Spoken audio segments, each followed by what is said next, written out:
Hello, everyone. Thank you, Ashmeet, for inviting me to speak to your class today on professionalism and leadership. Very excited to be talking about this topic today, and so we will jump right in. My name is Deb Gores. I'm a registered early childhood educator and a professional practice analyst at the College of Early Childhood Educators. And so just a brief outline of what the presentation will cover. I'll briefly go over the role of the college, and then I'll talk about what it means to be a professional, more specifically a regulated professional in the context of early childhood education.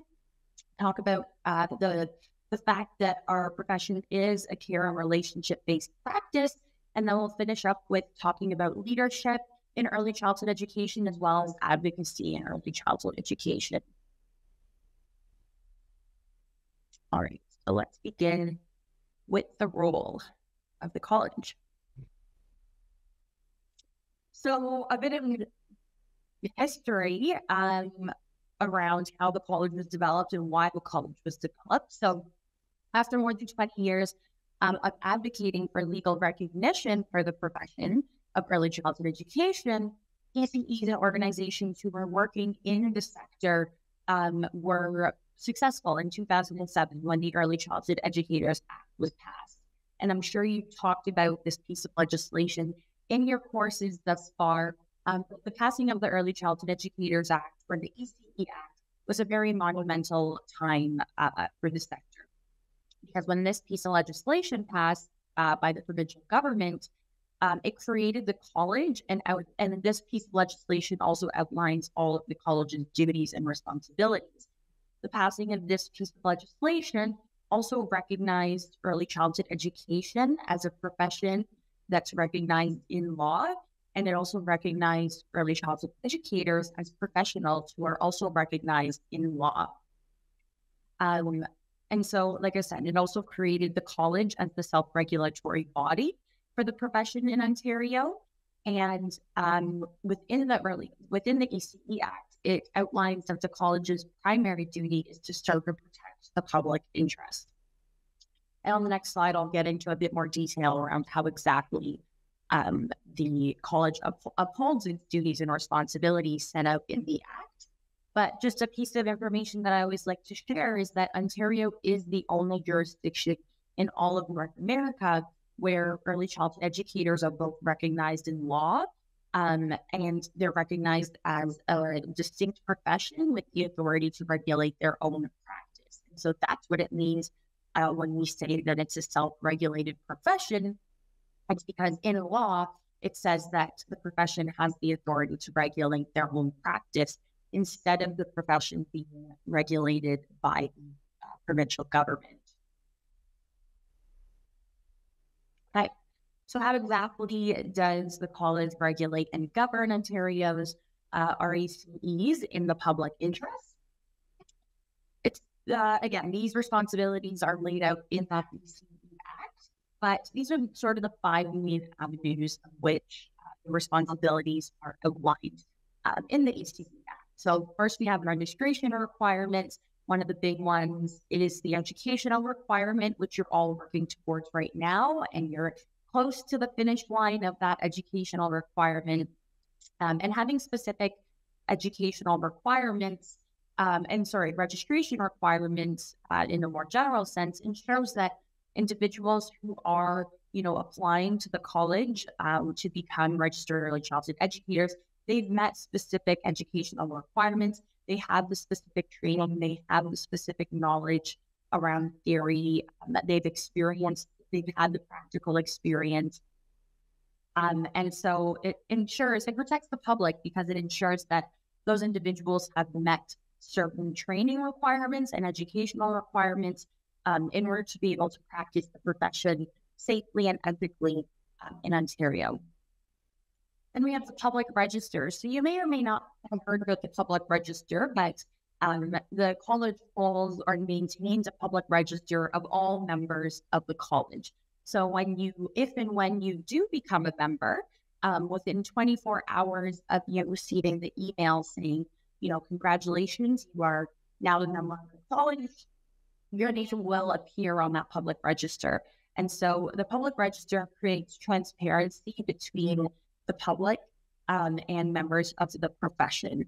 And so some of the information that is available on the public register will be your first and last name, your registration number, your registration date, so the date that you joined the college, as well as any past registration history. So for example, if an RACE has been found guilty of professional misconduct at any point throughout their career, that would be information as well that is available on the public register.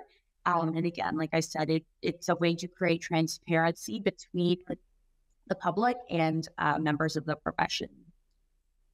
Then we have the Code of Ethics and Standards of Practice. So in the ECE Act, it states that one of the college's responsibilities is to develop and maintain the Code of Ethics and Standards of Practice for the profession. And so, again, I'm sure you've talked about the Code and Standards in your courses, but the Code and Standards are really outlining the values, the knowledge, the skills, and the behaviors that RACEs are required to uphold in their practice. And so it really sets the bare minimum of the responsibilities of RACEs. And so the college is responsible for developing and maintaining the code and standards, but that doesn't mean that the college, specifically wrote the standards and the Code of Ethics themselves. When that document was developed, it was developed in collaboration with the membership, with interested stakeholders, organizations, and anyone who has an interest in the sector. And so when it comes time to review the code and standards, that also would be a collaborative process where it wouldn't just be the college staff making changes to that document. Next, continuing competence. So that's referring to the continuous professional learning program. So it is part of the ECE Act. It was written in as a regulation, excuse me. It's called the Continuous Professional Learning Regulation.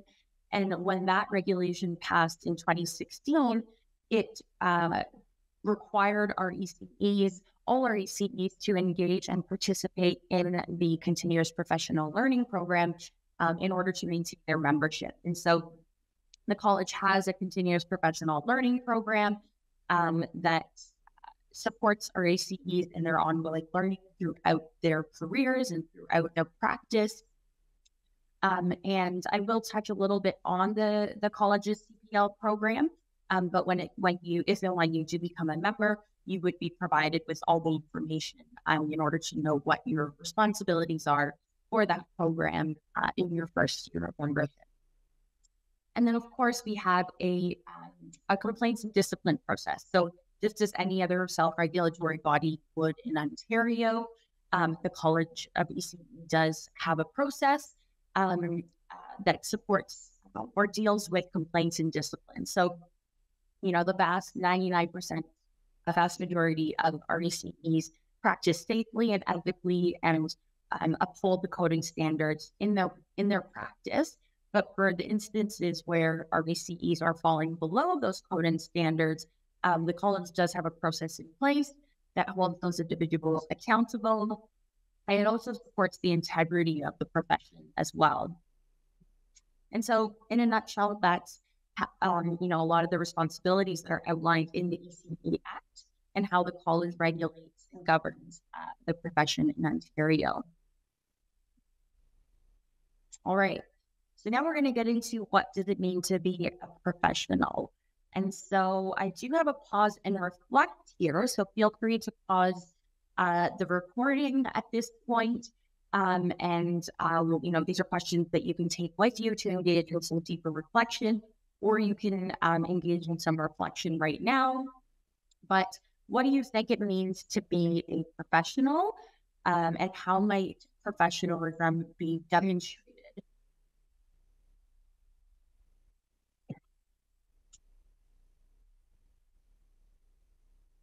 So, if you had a chance to talk amongst yourselves around, what does it mean to be a professional and how might professionalism be demonstrated, you might have touched upon some of these areas here. So This is sort of just an overarching answer to what does it need to be a professional. There's a lot of moving pieces around it. And our focus, or not focus, but some of the pieces that we talk about from the college perspective is more of those legalistic things. And so we're going to dive into each of these topic areas over the next couple of slides here. So one of the more, legalistic pieces around what does it need to be a professional is having a protected title and the professional designation. So what does a protected title mean? A protected title basically means that it is protected under law, meaning that the titles of early childhood educator or registered early childhood educator and the professional designation of ECE or RECE and their French equivalents, they are protected under that ECE Act, meaning that it is against the law for anyone who was not a member in good standing to use those titles. So that's basically what protected title means. And it's important because it provides recognition to ECEs and RECEs in Ontario, right? By using that title, it recognizes that you have met the educational requirements, that you're practicing according to those coded standards. And so it provides that recognition piece, but it also helps parents, employers, and the greater public know that you are a member of the profession, and that you have the skills and the education in order to practice safely and ethically in Ontario. And so I just pulled out a piece from the standards there that says that it's important that RECEs are using their title in connection with their practice. So, on job applications, how you're representing yourself on LinkedIn, if that's something that you have, or when it comes time to practice and communication with parents, like you're signing a serious occurrence report. Those would all be instances where it's important that you are using your title and you're using your professional designation. And that's just an example there of how someone might sign their name. And some of you might have additional designations. So at the bottom, there's an example of someone who is an RECE and they're also an OCT, Ontario Certified Teacher. And so you might have additional designations as well. And it's important that you are using those designations in your practice, whatever it might be. Right. So another important aspect of being a professional is upholding our ethical values. And so these ethical values come from the Code of Ethics. We have a core set of ethical beliefs and values for the profession, which are care, respect, trust, and integrity. And so these values really underpin every aspect of your practice as an RECE, or they will underpin every aspect of your practice. They're going to inform and guide your conduct, your decision-making, your communication and collaboration, your pedagogy and curriculum. Every single aspect of your practice is going to be guided by these ethical values. And they also contribute to shaping our professional identity. And they bring us together as a professional community because we all collectively uphold these ethical values as RECEs. And so that's something that brings us together in that sense. And I've just hyperlinked to our resources here on the slide here, and they can be found on our website around, so we have a practice note on beliefs and biases and a reflection guide on beliefs and biases. And those resources speak to the importance as RECEs and as professionals of continuously reflecting on our own beliefs and biases, because, implicit bias plays a large role in humans and the way they interact and the decisions they make. And so it's incredibly important that as professionals working with children and families, we take time to reflect on our own beliefs and biases to ensure that they're not negatively interfering with our practice in any way. Because as humans, we're all going to hold our own beliefs and biases and have assumptions about the world. And it's important that, we do take the time to reflect on those and have conversations about them with your colleagues, with, others in your workplace, with your peers, just to ensure that we are conscious of them. And like I said, they're not negatively interfering with your practice in any way. Oh. And so we talked about the code of ethics and the values for the profession. And so now these are the standards of practice. So again, part of being a professional is upholding these standards of practice and applying your skills and knowledge in your practice every day. So there's 6 standards of practice. And I'm not going to, read each one out, but I'm sure you have taken time to engage with and take a look at the code and standards in your courses. And so, like I said, the standards of practice really outline the knowledge, the skills, and the behaviors that are required of RECEs. And the standards of practice are really there to guide you in your practice. There might come a time where you're faced with an ethical decision or an ethical dilemma, and you're not really sure how to move forward or what the right next step should be. And that's a perfect opportunity to take a moment to open the standards of practice and see what they say, and have conversations with your colleagues, with your supervisor, with your mentor, whoever it might be, to try and come up with an appropriate next step and to support you in that decision making.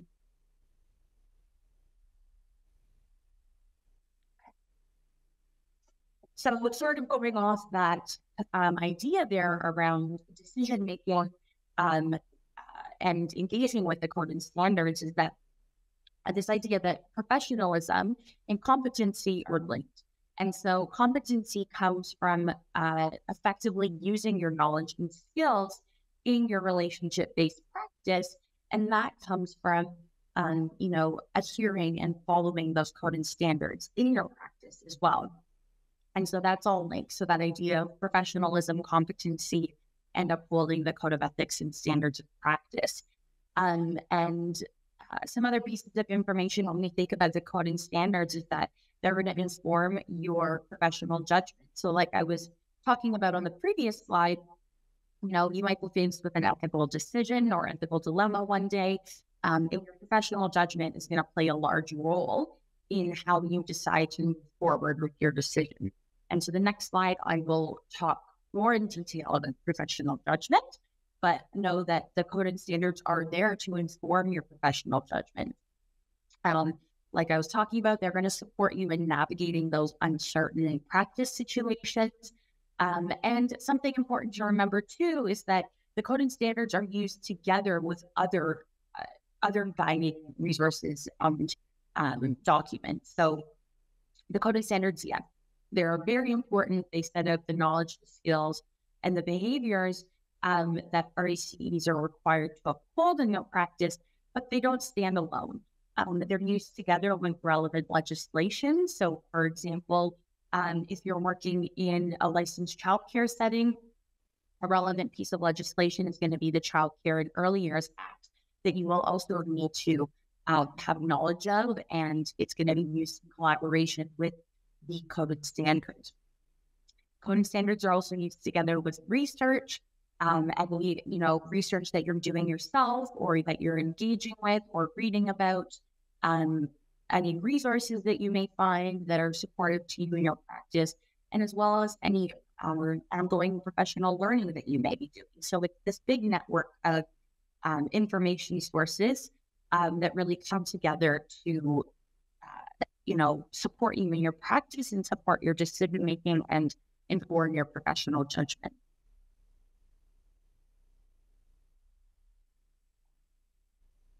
Okay.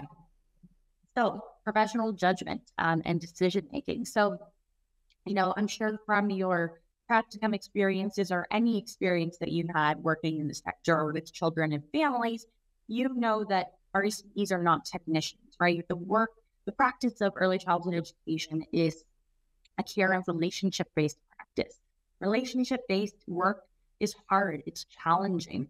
Working with people, it can be challenging, right? And so our ECEs are required to make complex and ethical decisions every single day. And sometimes you're going to be required to navigate some messy and uncertain situations. And so this is where your professional judgment really comes into play.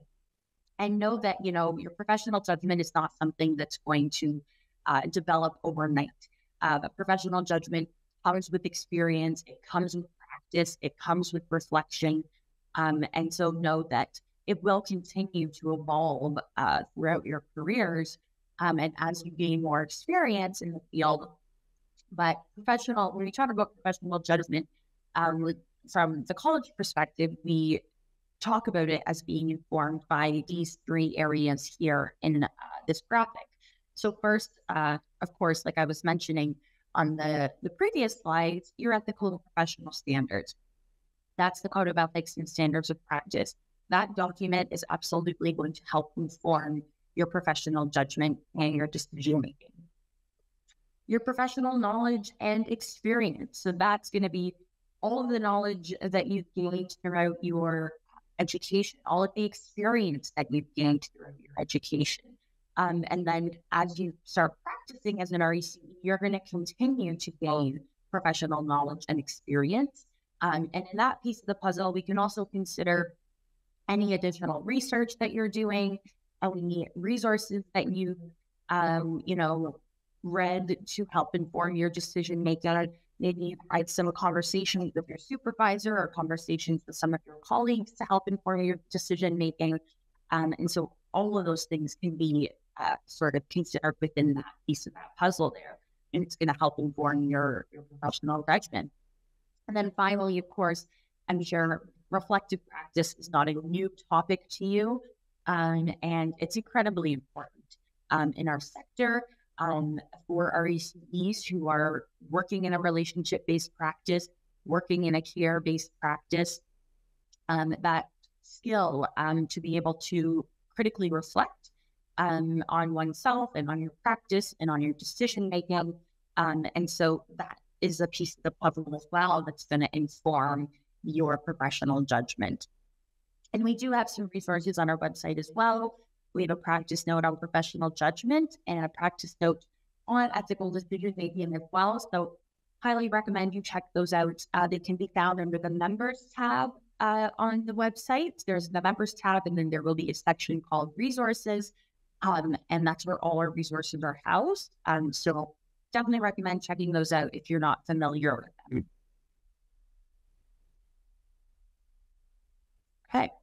So another part of being a professional and demonstrating professionalism is engaging in continuous professional learning. The learning's not going to stop once you graduate. Learning continues, and learning is going to happen every single day. Sometimes you may be engaging in more formalized approaches to professional learning. So, you might go to a conference, you might take a course on something. You might go back to school to further your education. Those can be considered more formalized approaches to professional learning. But I encourage you to think about the ways that learning is going to be happening every single day as a professional and as an individual working with children and families. So like I was mentioning on one of the very first slides around how does the college regulate the profession, is we maintain the requirements for a continuous professional learning program. So like I said, it's part of the Early Childhood Educators Act, and it is a professional responsibility of all our ECEs that you do participate in the CPL program each year. But what I'm going to focus in on here really quickly is the educational components, because those will be your CPL requirements in your first year of membership. So let's say you become a member in September of 2024, you would have a full year. So up until September 2025, before you do your post renewal, to complete these educational components. So The first one is expectations for practice module. This is about a 2-hour module that talks about, the role and responsibilities of the college. It will talk about the Early Childhood Educators Act. It will talk about professionalism, so some of the topics we're talking about here today. And it will also talk about the complaints and discipline process, so professional misconduct, incompetence, and incapacity. And then there's also a section on some foundational early childhood education topics, to more practice-related topics. And just know that we are in the process of revising that expectations for practice module. So depending on when you join the college and become a member, you might have the opportunity to engage with the new module, which is a lot more interactive. It's still an online module that's free, but it has a lot more of interactive pieces to it as well. And we've expanded some of the topics as well that aren't included in the current version. So the expectation for practice module is one of the your CPL requirements for your first year of membership. And then the second one will be the sexual abuse prevention program. So a sexual abuse prevention program is a larger program. It takes around 5 to 6 hours to complete from start to finish. But you don't have to complete it in one sitting. You can break it up into pieces. It is completed online as well. And there are 3 different sections in the sexual abuse prevention program. The first one is called Commit to Kids, where there's a number of different modules that it will take you through, and you have the choice of either watching the videos or there's transcripts available as well. So if you rather read the content, that's an option for you as well. So Commit to Kids, there's also going to be a knowledge validation test for Commit to Kids, where there's 20 questions and you'll need to get 80% in order to successfully complete that one, but you have unlimited times to take that test. The second component of the sexual abuse prevention program is going to be called Teach Retells. It's a shorter component. It's about a 20-minute video.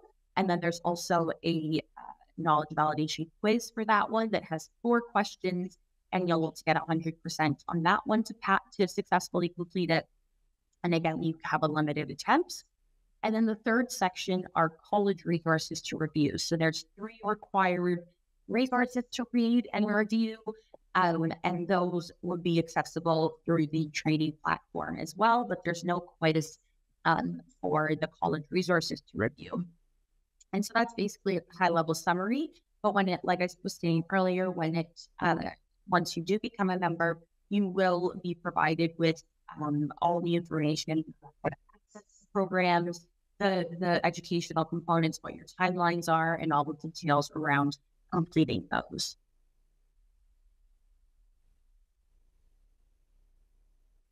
Okay. So the last piece of the puzzle that I'm going to touch on when thinking about professionalism and how we demonstrate professionalism is going to be around accountability and collective responsibility. So, each RECE takes a personal responsibility for their practice decisions, for their actions, and their interactions with others.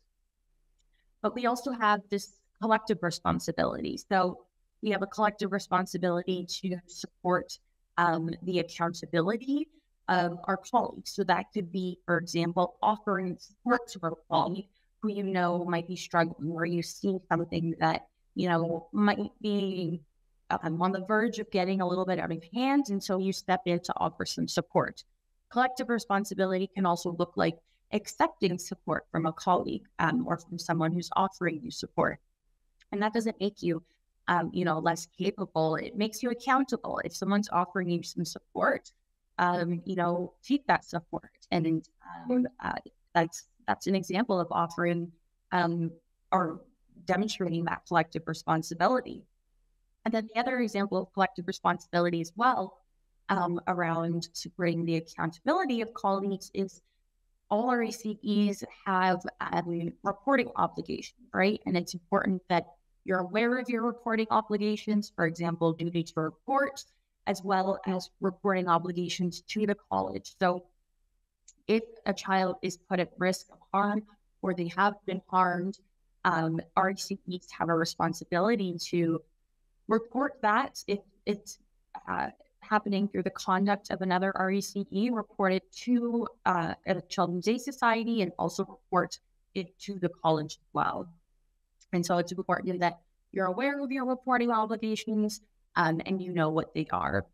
And then also the idea that our behaviors in our personal life can reflect upon RECEs as professionals, and it can have really positive impacts on the profession, but knowing that it can also have some negative impacts on the profession as well.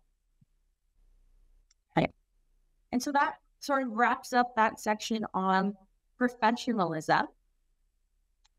And we're going to get into this section on a peer and relationship-based practice. So I've got another pause and reflect coming up here. So again, you feel free to pause the recording at this point and engage in some discussion and reflection with one another, but thinking about your professional relationships right now. So that could be with your instructors, with your peers, with your colleagues. Maybe you are working in the early learning setting right now. Any professional relationships that you may have, how will those relationships support you in your role? And how do you demonstrate professionalism in your relationships? Excuse me. And again, these can be questions that you take with you and engage in some reflection at a later point. Yeah, these are just some pause and reflect. Okay.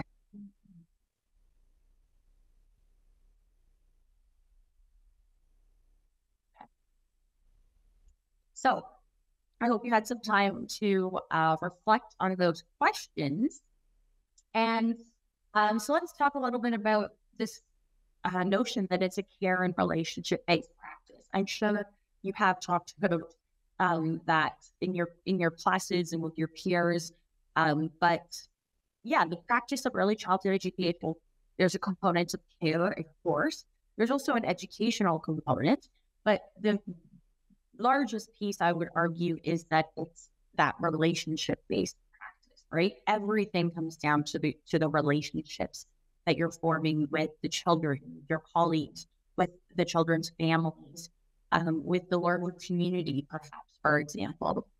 And so everything comes down to that relationship piece. The code and standards remind us that RECEs are caring professionals who value strong, positive, trusting relationships.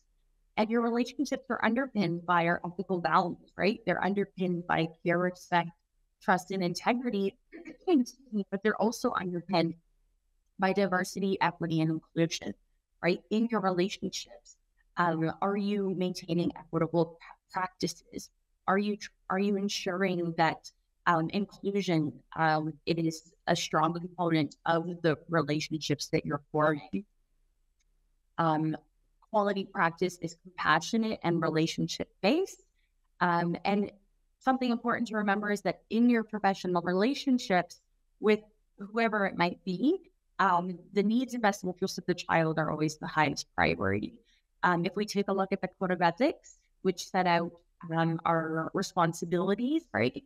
Our responsibilities to children are number one. They are the highest priority. And so that's something important to remember as well, because sometimes there can be some challenging situations where, it can be hard to, for example, if you do have to report a child who you think is at risk of harm or has been harmed, that can be a very challenging task, especially if you have a good relationship with the family, or maybe you have a good relationship with your colleague and it's, conduct that has been done by your colleagues. So that can be an incredibly challenging thing to navigate. But again, at the end of the day, the needs and best interests of the child need to be the highest priority.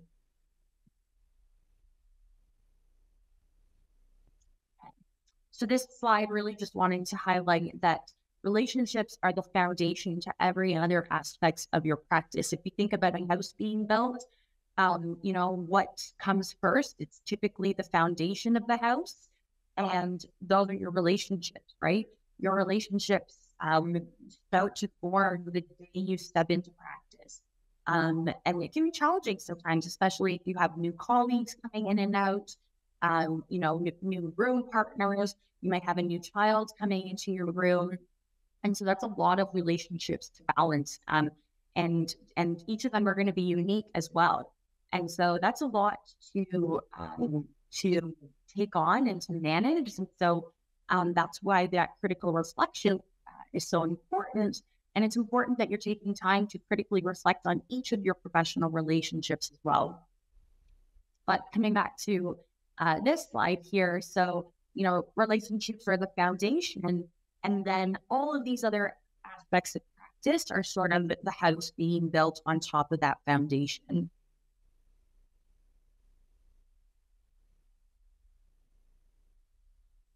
Okay. So as within the care relationship-based practice, you're also going to have specific responsibilities to families.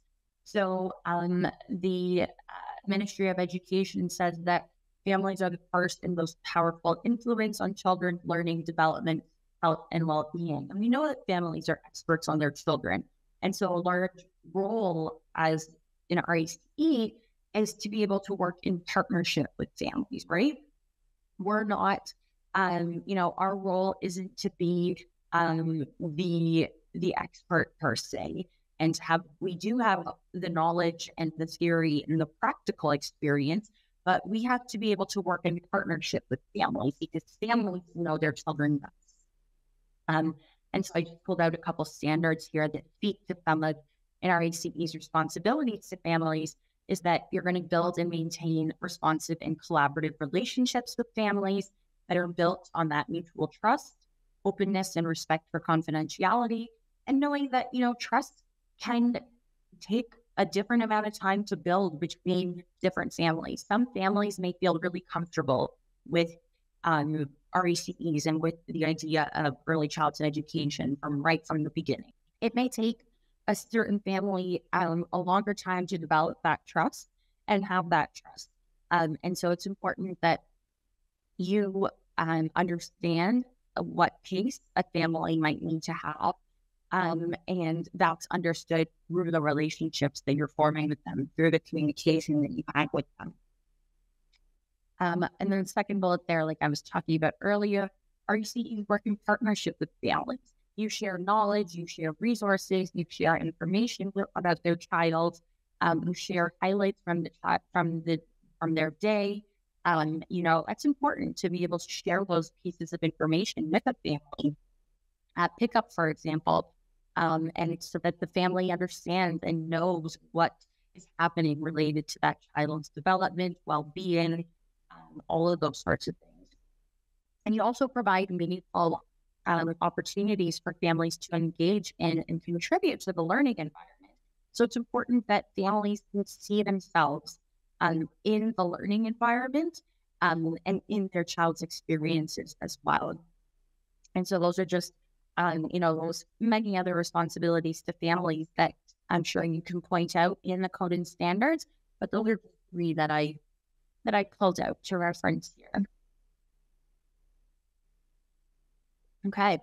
Another incredibly important role of an RACE is to be able to build relationships across cultures, because RACEs are interacting and working with diverse children and families, diverse colleagues. Everyone is going to be unique. And so it's important that we're able to develop those relationships across cultures. So Ethic B says RACEs recognize and respect the uniqueness and diversity of families. And we learn about those differences through relationships, right? Through communication. So it's important that we understand that people and families, and, this relates to colleagues as well. So colleagues, people, families, everyone's going to have complex past and present realities. and experiences and life circumstances, and things that they may be, challenges that they may be facing. And so, differences can relate to traditions or beliefs or perspectives about something. Like that's that second bullet there, like I was mentioning on the previous slide, differences can relate to different levels of trust in others, right? And in sharing personal information, particularly with those considered to be in authoritative roles, just like RBCEs are. And families are going to have different experiences with early learning services and professionals. Maybe a family had a negative experience with an early learning program in the past.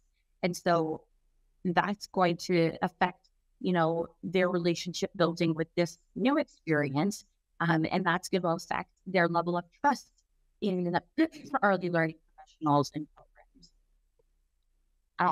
Families are going to have different goals and aspirations for their children, and also the relationships with one another, right? And their unique family structure and status, for example. And so these are all, things that we have to navigate through. And this makes, developing relationships with families and colleagues a dynamic process, right? It's not just a one straight shot and set of rules to follow. It's going to look different for each family. It's going to look different for each child and colleague that you're going to be interacting with. And that it presents, the challenge around those relationship-based professions and practices, that there's a lot of moving parts. And again, I come back to this idea of critical reflection and how incredibly important it is to take the time, to critically reflect on your relationships and on your practice. All right. Lastly, we're going to talk about our responsibilities to our colleagues, because that's also a very important piece of the puzzle. Your colleagues, the relationships that you have with your colleagues can make or break your experience as an RACE, right? In order for children to feel safe and comfortable and included and all of those things, the colleagues and the RACEs who are supporting them, they need to have good, strong, trusting relationships as well. So again, I just pulled out some of the standards that relate. RACEs have a responsibility to build and maintain caring and responsive relationships with children, family, and colleagues, which is fundamental to practice. RACEs need to build positive relationships with colleagues by demonstrating respect, trust, and integrity in those relationships.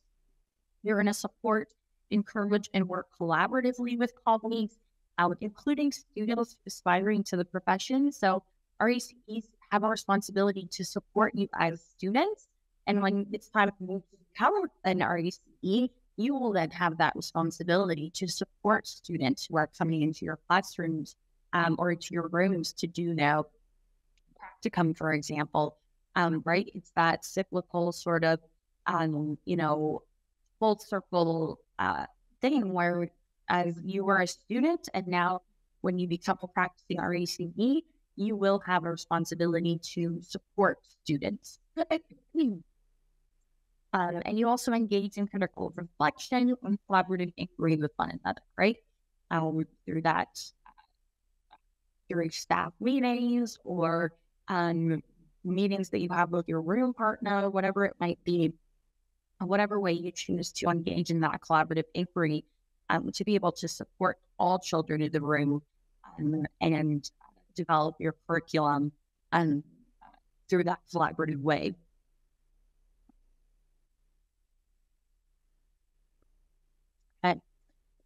So we've reached the last section for the presentation today. So now we're going to talk about leadership and advocacy in early childhood education. So I do have another pause and reflect here. Again, feel free to pause the recording. And so some questions I'd like you to think about are, what are the characteristics of a leader? And why is leadership important in practice? And why is leadership important in early childhood education?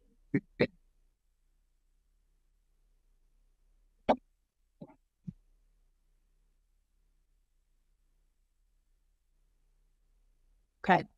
So this is a definition from the Golden Standards of leadership. So leadership is defined as the practice of engaging with colleagues to draw on collective knowledge and experiences, to solve problems, create solutions, and improve outcomes.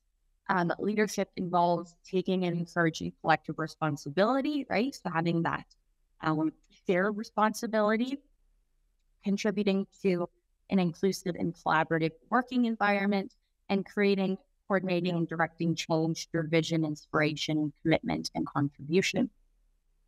And so one thing that I think from this definition that is missing actually is the idea that leadership isn't just the practice of engaging with colleagues, but it's also the practice of engaging with children, with families, with the larger community, for example. And so that's just the thing that I've noticed recently when talking about leadership and how it's defined in the code and standards, is that it is missing that piece around. It's not just engaging with colleagues. Yes, that's a large part of leadership, but you're also being a leader by engaging with children and by engaging with families as well.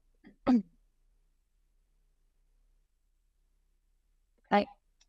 So part of being a leader and demonstrating leadership is, again, coming down to those relationships, right?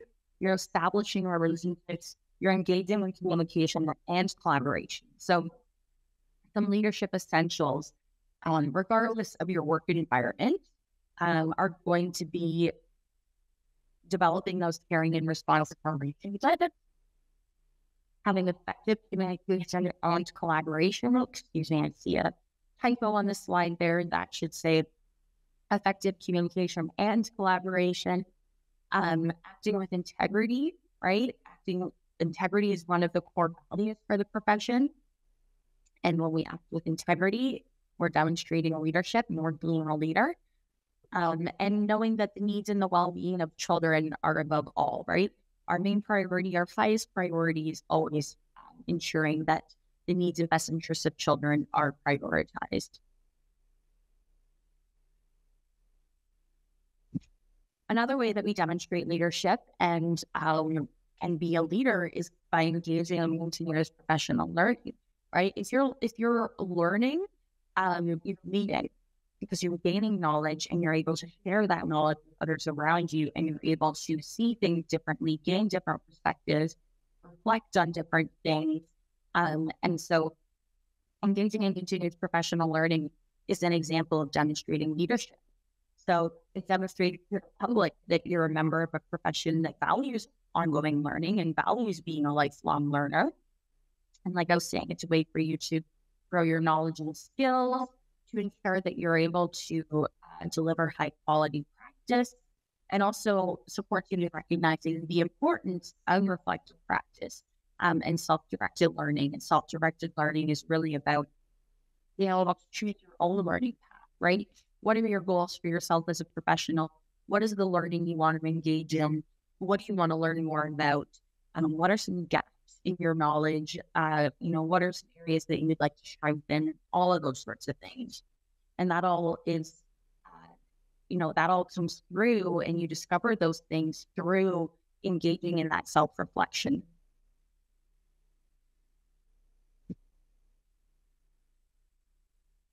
Engaging with your professional community, that's an example of demonstrating leadership, right? So our ECEs can participate in the community through a number of different ways. Through research, maybe research is an interest of yours and you want to stay connected with some of the research happening at your school, for example. Associations, right? Are you part of the ACEO, the Association of Early Childhood Educators of Ontario, which is the main professional association for ECEs in Ontario? So are you aware of what they're doing? Are you participating in the work that they're doing? They do a lot of work around professional learning. They do a lot of work around bringing our ECEs across the province together through different professional learning experiences. They have communities of practice. They have resources that they publish. They have their journal ECE link as well that they publish that have pieces written by our ECEs. And so That's an amazing way to stay involved with the professional community and also network as well. Are there different committees that you can participate in? We also have committees at the college. So, one way that you can participate in the professional community is getting involved with the college. And maybe at some point in your career, you'd be interested in sitting on council, which is basically the board of directors of the college. We also have other programs. For example, one's called the RACE Advisor Program, where we do a call out to the entire membership every about 2 to 3 years. And anyone who is interested in putting their name forward as an RACE advisor has the opportunity to do so. And RACE advisors are a group of members who we reach out to when we want to have that, collaboration with the membership. So if we're developing a resource, for example, that would be a time at which we would reach out to RACE advisors to get their feedback. Or if we have a draft of a resource, that would be another point in time when we reach out to RACE advisors to get their feedback on the draft. And so that's a program that you would have the opportunity to join as a member. Any professional networks that you have or that you maintain, and mentoring as well, right? If mentoring is something that you're interested in, when you do become a member, it's a great way to engage in your professional community.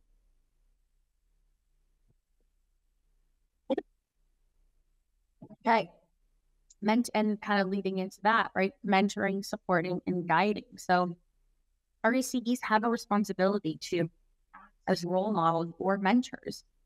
So when it comes time for you to become an RACE and start practicing, if finding a mentor is something that you want and something that you're interested in, I highly encourage you to, talk to your employer, talk to your supervisor, or reach out to some of your contacts, for example, that you may know, and have that conversation around that you are looking for a mentor. Also, depending on where you live in Ontario, certain cities and regions are going to have mentoring programs as well. So I encourage you to take the time to look into those if that's something that you're interested in, to see what is being offered and what's available in your community. We talked about that second point there, that RACEs have a responsibility to support and collaborate with colleagues, including students who are aspiring to the profession or who are new to the profession as well.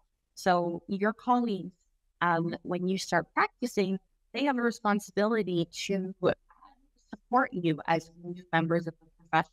And your employer also has a responsibility to support you as a new member of the profession. And so it's important that you have ongoing dialogue and communication with your colleagues and with your employers as well. And that last piece there as well around RACEs have a responsibility to provide guidance to those who are in more formal leadership roles, such as supervisors, directors, managers. They also have additional responsibilities to provide guidance and direction to their supervisees that is respectful and fair.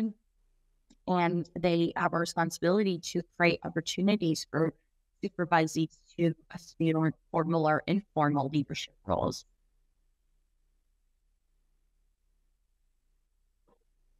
And advocacy, right? Advocacy is a large part, a large responsibility of RACEs, and an important role. And so the standards talk about in RACEs responsibilities around advocacy and ways that we can advance the profession. So the standards say that RACEs have a responsibility to advocate in the interest of children, families, early childhood educators, and the early years sector.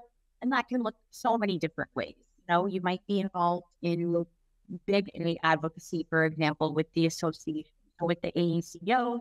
That may be something that you're interested in, as being involved in the advocacy work that they're doing. But advocacy doesn't always have to be, joining the big rallies and the big A advocacy, right? Advocacy might be happening in your practice setting, for example, you may need to advocate for a child who's not receiving, the support that they need, for example. Or you might need to advocate to your employer to have certain resources that you need, or certain professional learning that you want to engage in and that you want to explore. And so those are advocacy pieces that are happening, every single day, that are not considered, the big advocacy that we would generally think of, but are nonetheless incredibly important to support the children and support the families and support yourself as a professional as well. And RACEs also support the advancement of the profession in their workplaces and the wider community, and that's written in Code C. And so Standard 4 says that all RACEs, regardless of title or position, are leaders. And so I encourage you to think about the ways that, as students, for example, what are some ways that you are currently demonstrating leadership? How do you view yourself as a leader right now as a student? And then I encourage you to continue thinking about the ways when you do start practicing and you become an RACE, what are ways that you're demonstrating leadership, and how might you, how might you support your leadership development, right? And what does that look like for you? All right. And to finish up, I'm going to leave you with this last pause and reflect. So in what ways could you enhance your professionalism and leadership with either the children, their families, your colleagues, or your larger community? And I'm kind of alluding to this on the previous slide, but what do you need for your leadership growth, right? What do you need for your leadership development? What will support you in your leadership growth and your leadership development? And how can you support leadership development in your environment as well?